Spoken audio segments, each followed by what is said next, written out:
Ubog tayong pineapple. Kasi bukas, dadala na yung hubby. Traveling, so kailangan kong ayusin yung kanyang baon na prutas every morning.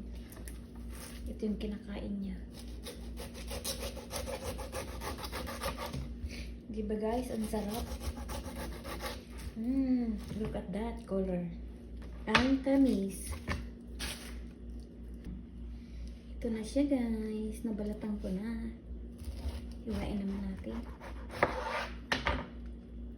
Wow, ang tamis.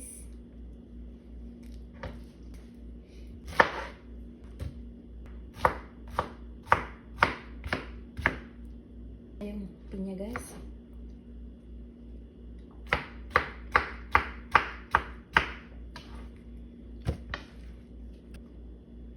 Tamis.